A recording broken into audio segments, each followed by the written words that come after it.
Yo, what is up guys? It's still here and this is my Trick Room video. This is actually my first video on my new Pokemon channel, so I hope that this becomes something that I do at least once a week. It should be at least once a week. Any news for Pokemon that comes out will be posted on here, and hopefully I'll be able to do all these beginner videos for anyone that doesn't know about Pokemon. I will also be trying to move my videos over to this channel from my old channel, and if you don't want to wait on that, then the link to my old channel will actually be in the description of this video.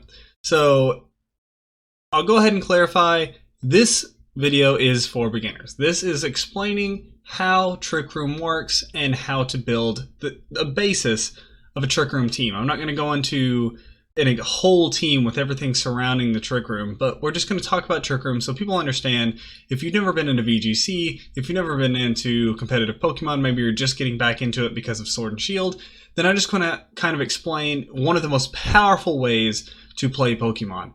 And with that, we will be using Pokemon Showdown today. If you do not know what Pokemon Showdown is, it is a very, very great and easy way to test competitive Pokemon, battle other real players, and just kind of see if your team is actually viable without putting all the effort of building those Pokemon on the Switch or DS or wherever you're building them. It doesn't really matter. That way you don't have to put in all that work. You know, you get to test it all out here. Maybe you don't like it. I can't tell you how many Pokemon I've thought I was going to use, tried them on Pokemon Showdown, and it's just not the team I wanted to use. So all you have to do is type in Pokemon Showdown into your browser or your phone browser, even the phone browser. You can do it on there, and hit play online, and then just start messing with it. And if you need help with it, go ahead and just say something down in the comments. Sorry if you can hear my dog barking. What we have here, I already picked the two Pokemon that I want to explain this with, guys. So, with these two Pokemon, we have one very slow Pokemon, which is Amoonguss, and he is also very, very highly used in competitive game for Pokemon. And then we have Chandeleur. The reason we have Chandeleur is because it can learn Trick Room, which is what the video is based on.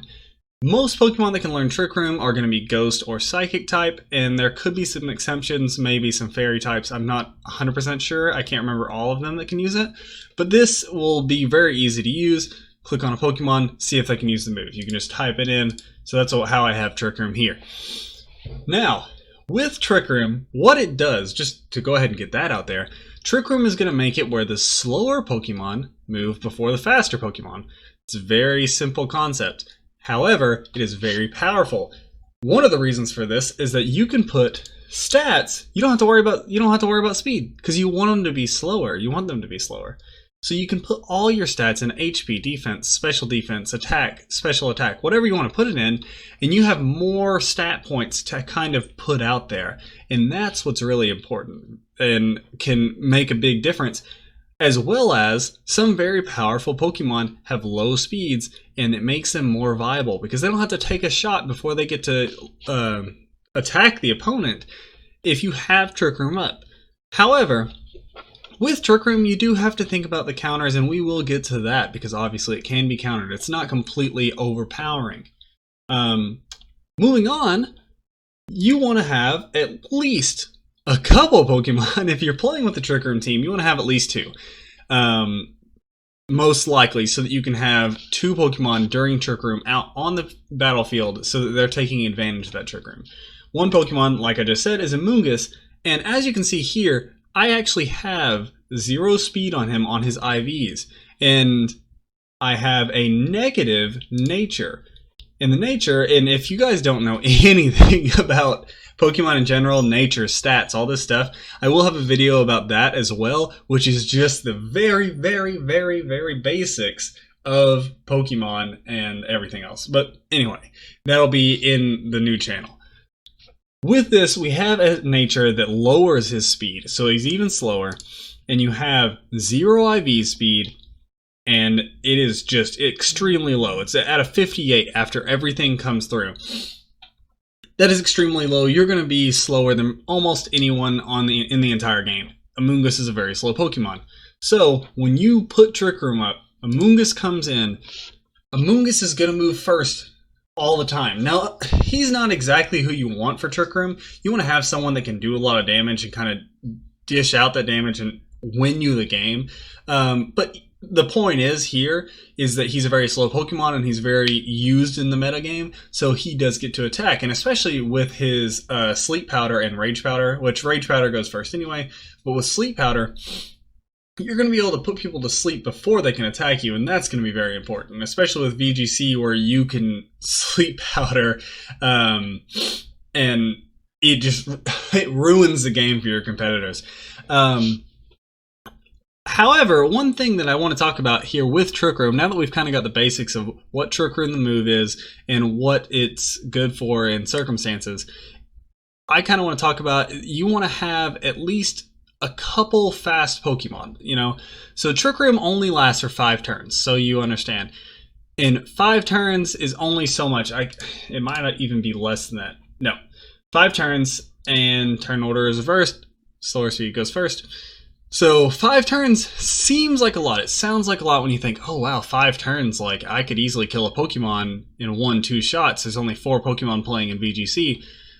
I know. However, a lot of the times you will not win that game in 5 turns. I promise you. I promise you. So with that being said, you need to have fast Pokemon because most likely you're not going to be able to set Trick Room up again, guys. It's just not going to happen. It's not going to be very viable. You're going to get your Pokemon killed because Trick Room does always move last. It has a -8 priority, so it's going to move last no matter what happens. So you want to have another fast Pokemon, so we can add a fast Pokemon's Dragapult. He's the fastest freaking Pokemon that you can even find, really. And you see that his speed here is 142, and then if we max that out and then we give him a plus speed stat, 344. No one is outspeeding Dragapult besides another Dragapult, let me tell you. Absolutely not going to happen. Extremely fast. So, we have a fast Pokemon that can come in after Trick Room ends. Maybe you know that Trick Room's about to end, so we go ahead and switch a Pokemon in. We've got Dragapult comes in, Trick Room goes down, you're officially faster again. You control the speed the whole time, and that is what's important. And you can really take some people out. And that's the basis of it, guys. I mean, you build a team however you want with Trick Room. You can use whatever Pokemon you want. You can use all Trick Room Pokemon, but here's the thing.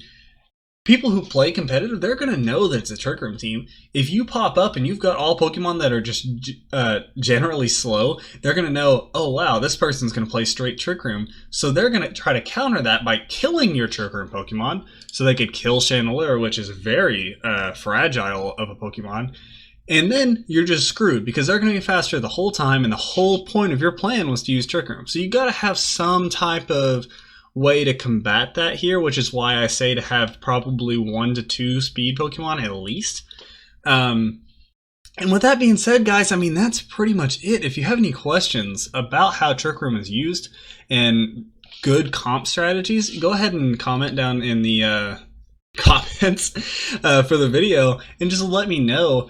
But I also want to say real quick before you guys go, in case you haven't seen, because we are on Pokemon Showdown, you might think, oh, well, how do I get a speed that's as slow as I can on the game? So number one, I have a video for breeding competitive Pokemon on my old channel, so that link will be down in the description there. And so you can click on that and click on the competitive guide for breeding, and it'll tell you exactly how to transfer natures and stats and everything else. However, also, I have this picture here, this image to show you. So if you're on your Switch and you're playing and you're looking at the stats of your Pokemon, you can see how good their IVs are, which is this right here. And what we have is actually going to be, speed is no good here. This is my competitive Jellicent that I use to really play well in Trick Room and use Trick Room. His speed is no good, as well as he has a nature that lowers his speed. And that's what makes him very, very good. Now, the way you know that your speed is 0 is that it says no good. If you know that you have the best IVs, where it says best, that means they cannot be any better. So that's what you're looking for. You want best in everything, pretty much, besides speed. And then there are some other occasional afterthoughts, but we're not going to talk about that in this video. I just wanted to show you guys how to use Trick Room. That's it. Very simple. if you guys want to subscribe to the channel, I'm going to continually put these beginner guides out. So it's probably going to cater more to the beginners at first when I start this channel. But, you know, I'm going to keep putting out more content, you know, just fun content really, and just more Pokemon content. So let me know if you like the video. If you want more information, tell me and I'll make a new video. Appreciate it, guys.